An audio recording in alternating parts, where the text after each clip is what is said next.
be compliant with the law, but also pursue a particular business or political agenda. Where does this put us today, in light especially of the recent congressional action passing H.R. 2505, criminalizing both reproductive and research aspects of cloning? In my mind, it suggests to us that it's important to keep in mind that there are a variety of avenues for regulation, and that not all of them require federal law, and not all of them require criminalization as opposed to non-criminal sanctions and disincentives. Let me just make a few suggestions and then open it up for discussion. First, on criminalization. It should be noted that indeed, as I've said, several states have already criminalized reproductive cloning, and that the trick here is to have adequate definitional sections. The trick here also is to survive constitutional challenges such as the ones that John Robertson has suggested could be made based on the notion that these somehow violate a fundamental personal right to make decisions concerning personal reproduction.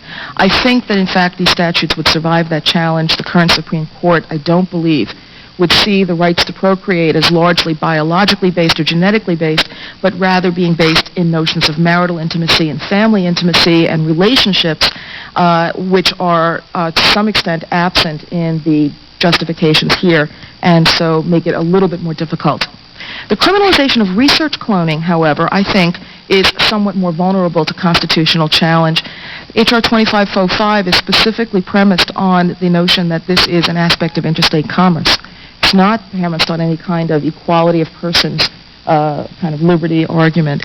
And there are reasons why one could argue that there is not a sufficient interstate commerce interest here to justify that statute for certain forms of research taking place in laboratories. Again, I'm happy to handle that into Q&A if you're more interested in that.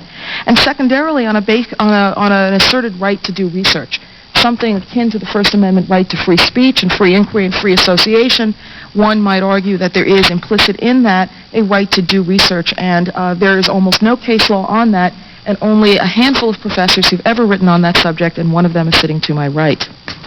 Second, with regard to regulation, the FDA clearly could regulate if its authority is upheld or unchallenged, or in the alternative clarified or extended by federal legislation. But again, it's important to keep in mind that its authority is going to be limited to safety issues.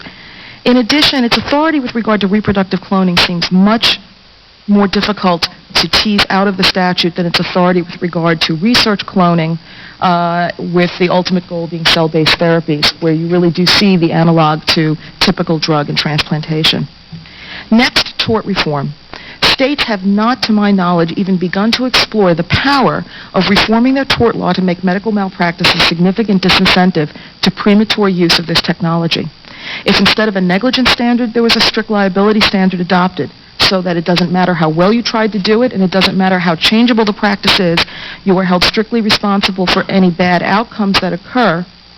And if coupled with that we removed obstacles like the notion that the consent of the adults is an intervening event that cuts off liability, if we clarified that even late arising problems, 10, 20, and 30 years down the line, would still be compensable, and if finally there was a presumption that any bad outcome was in fact going to be considered caused by the use of cloning for conception as opposed to some other cause, the collective effect of that would be to make every bad outcome the subject of a potential claim by the resulting child, should there be one. I think that would be a tremendous disincentive. I can't imagine an insurer or a professional who would embark on this activity until he or she was confident that this, in fact, was an extremely safe technology. So by combining, number one, the extension of our research regulation to all Americans, something that is now finally coming before the Congress, so that it covers everybody, private and public research, by using the FDA authority and by using tort authority, coupled with the existing work going on in medical societies and professional societies, I think in the United States it's possible to come up with a complex but comprehensive and nuanced approach that avoids criminalization and avoids legislation that is difficult to repeal even as the science advances. Thank you, and I apologize for going over time. Thank you very much. Thank you. Please.